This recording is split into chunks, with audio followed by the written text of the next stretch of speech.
Hello everyone, welcome back to my channel Dhanya vlogs Kannada. ಎಲ್ಲರೂ ಹೇಗಿದ್ದೀರಾ? ನಾನು ಚೆನ್ನಾಗಿದ್ದೀನಿ. ಇದು ರ್ಯಾಂಡಮ್ ಆಗಿ ಒಂದು ವ್ಲಾಗ್ ಮಾಡೋಣ ಅಂತ ಹೇಳಿಬಿಟ್ಟು ಊರಿಂದ ಬಂದು ನೆಕ್ಸ್ಟ್ ಡೇನೇ ವ್ಲಾಗ್ನ ಸ್ವಲ್ಪ ಶೂಟ್ ಮಾಡಿಕೊಂಡೆ, ವೀಡಿಯೋಸ್ನೆಲ್ಲ ರೆಕಾರ್ಡ್ ಮಾಡಿಕೊಂಡೆ. ಬಟ್ ಅದು ಎಡಿಟ್ ಮಾಡಿಬಿಟ್ಟು ಅಪ್ಲೋಡ್ ಮಾಡೋದಕ್ಕೆಲ್ಲ ಟೈಮ್ ಆಗ್ತಿರ್ಲಿಲ್ಲ ಅಂತ ಹೇಳಿಬಿಟ್ಟು ಅದನ್ನ ಹಾಗೆ ಬಿಟ್ಟಿದ್ದೆ. ಅದನ್ನ ಇವಾಗ ಎಡಿಟ್ ಮಾಡಿಬಿಟ್ಟು ಅಪ್ಲೋಡ್ ಮಾಡ್ತಾ ಇದ್ದೀನಿ.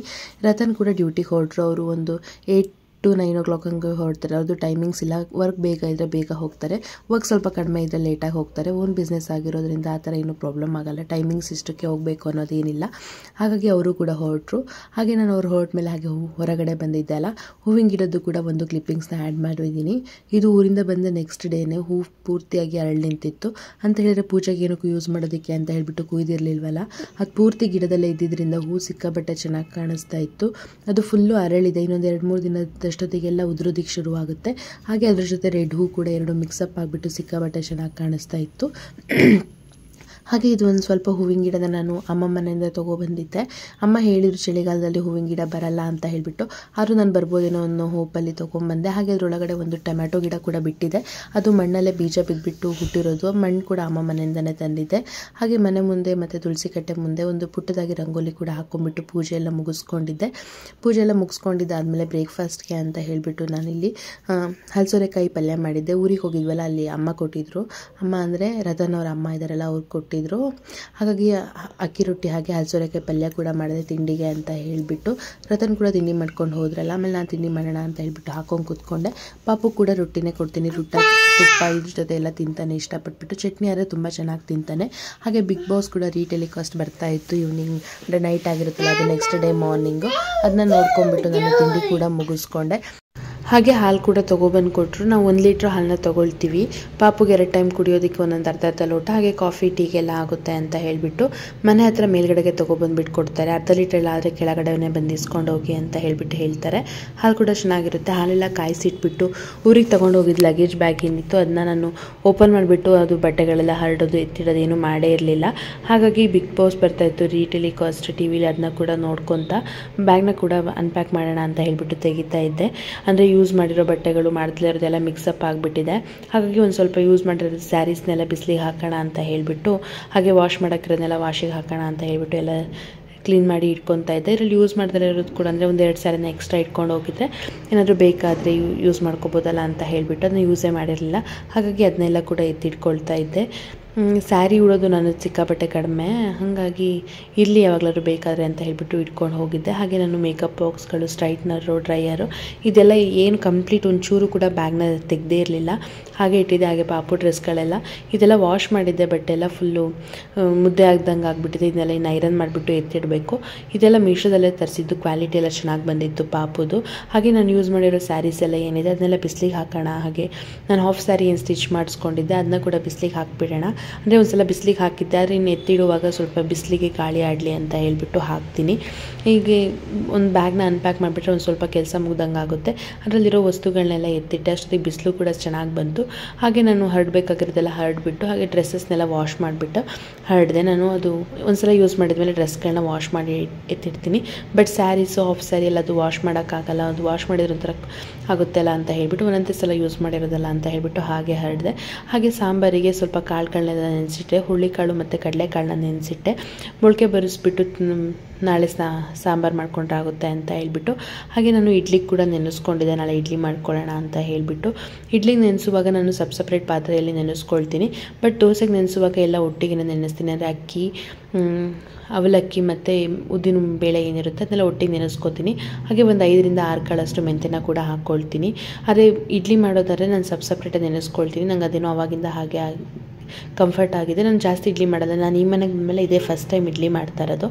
ಹಾಗೆ ನಾನೊಂದು ಇಡ್ಲಿ ಪಾತ್ರೆ ತೊಗೊಂಡಿದ್ನಲ್ಲ, ಅದು ನಂದು ಕಡುಬಿನ ದಪ್ಪಲೆ ಒಳಗಡೆ ಕರೆಕ್ಟಾಗಿ ಕೂರುತ್ತೆ ಇಲ್ವಾ ಅಂತ ಹೇಳ್ಬಿಟ್ಟು ಚೆಕ್ ಮಾಡಿಕೊಂಡೆ. ಕರೆಕ್ಟಾಗಿ ಫಿಟ್ಟಾಗಿ ಕೂರುತ್ತೆ. ಹಾಗೆ ಅದ್ರ ಮೇಲ್ಗಡೆ ಒಂದು ಸ್ಟಿಕ್ಕರ್ ಇದೆಯಲ್ಲ, ಅದನ್ನ ಕೂಡ ರಿಮೂವ್ ಮಾಡ್ಕೋಬೇಕಲ್ಲ, ಅದನ್ನ ಕೂಡ ರಿಮೂವ್ ಮಾಡ್ಕೊಳ್ಳೋಣ ಅಂತ ಹೇಳ್ಬಿಟ್ಟು ನೋಡ್ತಾ ಇದ್ದೆ. ಅದನ್ನೆಲ್ಲ ವಾಶ್ ಮಾಡಿಬಿಟ್ಟು ಎತ್ತಿಟ್ಕೊಳ್ಳೋಣ ಅಂತ ಹೇಳ್ಬಿಟ್ಟು ಒಂದೇ ಒಂದು ಸ್ಟಿಕ್ಕರಲ್ಲಿ ಇತ್ತು. ಅಂದರೆ ಮೇಲ್ಗಡೆ ಪ್ಲೇಟಲ್ಲಿ ಮಾತ್ರ ಒಂದು ಸ್ಟಿಕ್ಕರ್ ಇತ್ತು, ಇನ್ಯಾವುದ್ರಲ್ಲಿ ಕೂಡ ಸ್ಟಿಕ್ಕರ್ ಇರಲಿಲ್ಲ. ಹಾಗೆ ಎಲ್ಲ ನೋಡಿದೆ. ಕ್ವಾಲಿಟಿ ಕೂಡ ತುಂಬಾ ಚೆನ್ನಾಗಿದೆ ಇದು. ಅಂದರೆ ನಾನು ಪಾತ್ರೆ ಏನೂ ತೊಗೊಂಡಿಲ್ಲ, ಬರೀ ಇದು ಇಡ್ಲಿ ಸೆಟ್ ಏನಿರುತ್ತೆ ಇದನ್ನ ಮಾತ್ರ ಪರ್ಚೇಸ್ ಮಾಡಿದ್ದೆ. 500 ಸಮಥಿಂಗ್ ಏನೋ ಬಿತ್ತು. ಹಾಗಾಗಿ ನಾನು ಈ ಸ್ಟಿಕ್ಕರ್ ತೆಗೆಯೋದಕ್ಕೆ ಅಂತ ಹೇಳ್ಬಿಟ್ಟು ಒಂದು ಸ್ವಲ್ಪ ಬಿಸಿನೀರು ಹಾಕಿಬಿಟ್ಟು ಮರಳಿಸ್ಕೊಳ್ತೀನಿ. ಆ ಥರ ಮರಳಿಸ್ಕೊಂಡ್ಬಿಟ್ಟು ಇದು ಸ್ಟಿಕ್ಕರ್ ಇರೋ ಬೌಲ್ ಏನಿದೆ ಇದು ಗಂಟಿಸಿದಾರಲ್ಲ ಅದಕ್ಕೆ ಹಾಕಿಬಿಟ್ರೆ ಸ್ಟಿಕ್ಕರ್ ಬೇಗ ಎದ್ಬಿಟ್ಟು ಬರುತ್ತೆ. ನನಗೂ ಕೂಡ ಈ ಟ್ರಿಕ್ ಗೊತ್ತಿರಲಿಲ್ಲ, ನಾನು ಕೂಡ ಯೂಟ್ಯೂಬಲ್ಲಿ ನೋಡ್ಬಿಟ್ಟು ತಿಳ್ಕೊಂಡಿದ್ದು. ಹಾಗೆ ನೀರು ಫುಲ್ಲು ಕುದಿಬೇಕು, ಸ್ವಲ್ಪ ಅಂದರೆ ಉಗುರು ಬೆಚ್ಚಗೆ ಅಥವಾ ಬಿಸಿ ಇದೆಯಲ್ಲ ಅಂತ ಆ ಥರ ಹಾಕೋದಲ್ಲ, ಫುಲ್ಲು ಕುದೀತಾ ಇರಬೇಕು. ಕುದೀತಾ ಇರೋ ನೀರನ್ನ ಎತ್ಬಿಟ್ಟು ಇದ್ರೊಳಗಡೆ ಹಾಕಿದರೆ ಸ್ಟಿಕ್ಕರ್ ಬೇಗ ಬಿಡುತ್ತೆ. ನಾನು ಫಸ್ಟಿಗೆ ಅಂದರೆ ತವ ಎಲ್ಲ ಆದರೆ ಡೈರೆಕ್ಟ್ ಗ್ಯಾಸ್ ಮೇಲೆ ಇಟ್ಬಿಟ್ಟು ಅದನ್ನ ಬಿಡಿಸ್ಕೋಬೋದು. ಬಟ್ ಈ ಥರ ಎಲ್ಲ ಇರುವಾಗ ಅಂದರೆ ಸ್ಟಿಕ್ಕರ್ ಇದನ್ನೆಲ್ಲ ಒಳಗೆ ಗ್ಯಾಸಿಗೆ ಡೈರೆಕ್ಟಾಗಿ ಹಿಡಿಯೋಕ್ಕಾಗಲ್ಲ. ಹಾಗಾಗಿ ಈ ಥರ ಮಾಡಿಬಿಟ್ಟು ಸ್ಟಿಕ್ಕರ್ನ ರಿಮೂವ್ ಮಾಡ್ಕೊತೀನಿ. ತುಂಬ ಈಸಿಯಾಗೇ ಬರುತ್ತೆ ಸ್ಟಿಕ್ಕರ್ ರಿಮೂವ್ ಆಗಿಬಿಟ್ಟು.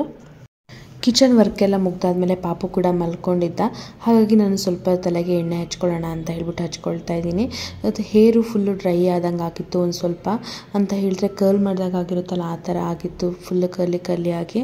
ಹಾಗೆಯೇ ಹಿಂದಿನ ಕಾಲದಲ್ಲೆಲ್ಲ ದೇವರಿಗೆ ಕೂದಲು ಬಿಟ್ಟಾಗ ಒಂಥರ ಜಡೆ ಕಟ್ಟಂಗೆ ಆಗುತ್ತಲ್ಲ ಆ ಥರ ಆಗಿಬಿಟ್ಟಿತ್ತು. ಎಣ್ಣೆ ಎಲ್ಲ ನೀಟಾಗಿ ಹಾಕ್ತಲೇ ಫಂಕ್ಷನ್ನು ಅದು ಇದು ಅಂತ ಬಿಟ್ಟು ನೀಟಾಗಿ ಎಣ್ಣೆನೇ ಹಾಕಿರಲಿಲ್ಲ, ಹಾಗಾಗಿ ಆ ಥರ ಆಗಿತ್ತು. ಹಾಗಾಗಿ ಫುಲ್ಲು ನೀಟಾಗಿ ಸ್ವಲ್ಪ ಜಾಸ್ತಿನೇ ಎಣ್ಣೆ ಹಾಕ್ಕೊಂಡ್ಬಿಟ್ಟು ನೀಟಾಗಿ ಹೆಡ್ನ ಮಸಾಜ್ ಮಾಡ್ಕೊಳ್ತಾ ಇದ್ದೆ. ಫುಲ್ ಎಣ್ಣೆ ಹಚ್ಚಾದ್ಮೇಲೆ ಏನೋ ಒಂಥರ ರಿಲೀಫ್ ಥರ ಫೀಲ್ ಆಗ್ತಿತ್ತು.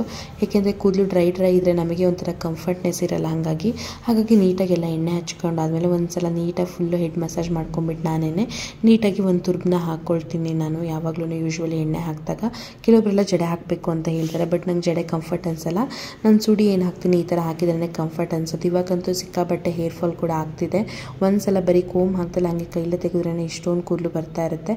ಹಾಗೆ ಇನ್ನು ಮತ್ತೆ ಸಂಜೆ ಬ್ಲಾಗ್ನ ಕಂಟಿನ್ಯೂ ಮಾಡಲಿಲ್ಲ. ಇನ್ನು ನೈಟು ಇಡ್ಲಿ ಹಿಟ್ಟನ್ನ ರುಬ್ಬಿಡೋಣ ಅಂತ ಹೇಳಿಬಿಟ್ಟು ರುಬ್ತಾ ಇದ್ದೀನಿ. ಈಕ್ವಲ್ ಆಗಿ ಎಲ್ಲದನ್ನು ಒಂದು 3 ದಿಬ್ಬೆಗೆ ಆಗೋಷ್ಟು ಈಕ್ವಲ್ ಮಾಡ್ಕೊಂಡ್ಬಿಟ್ಟು ಹಾಕ್ಕೊಳ್ತೀನಿ. ಹಾಗೆ ಅದ್ರ ಜೊತೆಗೆ ಒಂದು ಸ್ವಲ್ಪ ಅನ್ನನ ಕೂಡ ಹಾಕ್ಕೊಂಡ್ಬಿಟ್ಟು ನಾನು ರುಬ್ಬಿಟ್ಕೊಳ್ತೀನಿ. ಇದರಿಂದ ಸಾಫ್ಟಾಗಿ ಬರುತ್ತೆ ಇಡ್ಲಿ.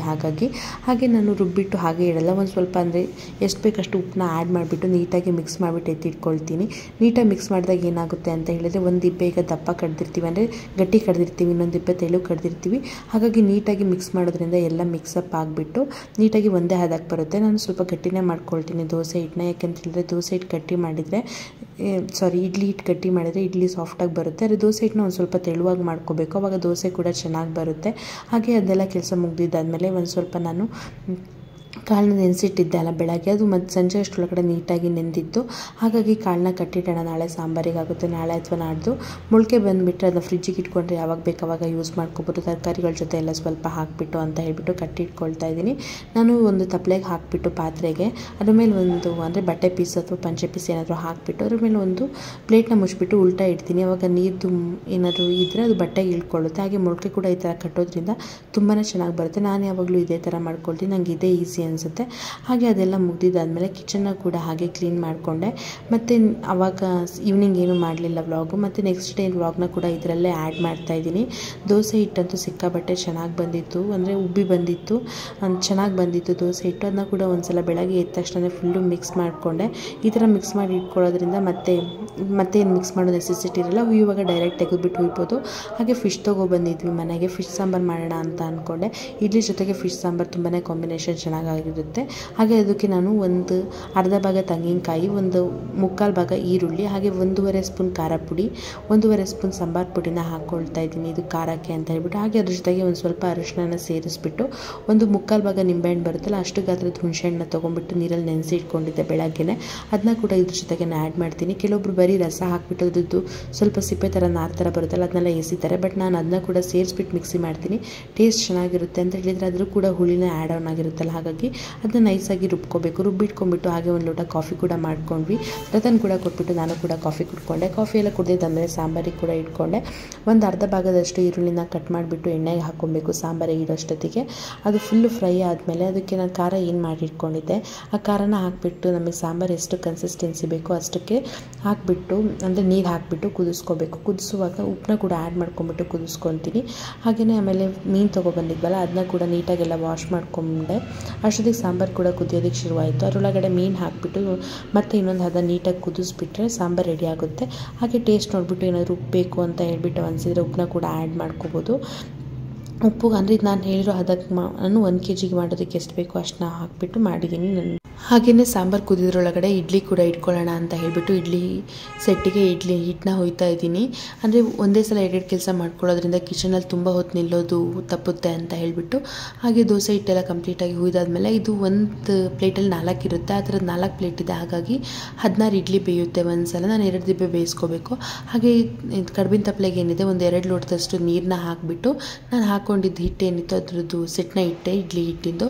ಹಾಗೆ ಆಮೇಲೆ ಒಂದು 20 ನಿಮಿಷ ಬೇಯಿಸ್ಕೊಂಡಿದ್ದೀನಿ. ಇಡ್ಲಿ ಮರ ಸಾಫ್ಟಾಗಿ ತುಂಬಾ ಚೆನ್ನಾಗಿ ಬಂದಿತ್ತು. ನೋಡ್ತಾ ಇದ್ದೀರಲ್ಲ ತುಂಬಾ ಸಾಫ್ಟಾಗಿ ಬಂದಿತ್ತು. ಇದು ಸ್ವಲ್ಪ ಬಿಸಿಲೇ ಇತ್ತಿದೆ, ಹಾಗಾಗಿ ಸ್ವಲ್ಪ ಕೆಳಗಡೆ ಕಿತ್ತೋದಂಗಾಗಿದೆ. ಹಾಗೆ ಸಾಂಬಾರು ಕೂಡ ರೆಡಿ ಆಯ್ತಲ್ಲ. ನಾನು ಬ್ರೇಕ್ಫಾಸ್ಟ್ನ ಕೂಡ ಹಾಕ್ಕೊಂಡು ಬ್ರೇಕ್ಫಾಸ್ಟ್ ಕೂಡ ಮುಗಿಸ್ಕೊಂಡೆ. ನಾನು ಬ್ರೇಕ್ಫಾಸ್ಟ್ ಮಾಡೋಷ್ಟರೊಳಗಡೆ ರತನ್ ಕೂಡ ಹೋಗಾಗಿರುತ್ತೆ. ನಾನು ಬ್ರೇಕ್ಫಾಸ್ಟ್ ಮಾಡುವಾಗ ಒಂದು 10 o'clock ಆಗಿರುತ್ತೆ. ಹಾಗಾಗಿ ಬ್ರೇಕ್ಫಾಸ್ಟ್ ಎಲ್ಲ ಮುಗಿಸ್ಕೊಂಡ್ಬಿಟ್ಟು ಪಾಪು ಕೂಡ ಇಡ್ಲಿನೇ ಕೊಟ್ಟೆ. ಅವನು ಕೂಡ ತಿನ್ಕೊಂಡ. ಅವನು ಇಡ್ಲಿ ಬಿಟ್ಟು ಮಲಗಿದ್ದಾದ್ಮೇಲೆ ನಾನು ಕಾಳು ಕಟ್ಟಿದ್ದಲ್ಲ ಅದು ಯಾವ ಥರ ಬಂದಿದೆ ಅಂತ ಬಿಟ್ಟು ತೆಗೆದು ನೋಡ್ತಾ ಇದ್ದೆ. ತುಂಬಾ ಚೆನ್ನಾಗಿ ಬಂದಿತ್ತು. ಹಾಗೆ ಇದನ್ನ ಫ್ರಿಜ್ಜಿಗೆ ಎತ್ತಿಟ್ಕೊಳ್ತೀನಿ, ಯಾವಾಗ ಬೇಕು ಅವಾಗ ಯೂಸ್ ಮಾಡ್ಕೋಬೋದಲ್ಲ ಅಂತ ಹೇಳಿಬಿಟ್ಟು. ಹಾಗೆ ಇವತ್ತಿನ ವ್ಲಾಗ್ನ ಕೂಡ ಇಲ್ಲಿಗೆ ಮುಗಿಸ್ತಾ ಇದ್ದೀನಿ. Thank you for watching. Next ವ್ಲಾಗಲ್ಲಿ ಸಿಗ್ತೀನಿ. ಟೇಕ್ ಕೇರ್, ಬಾಯ್ ಬಾಯ್.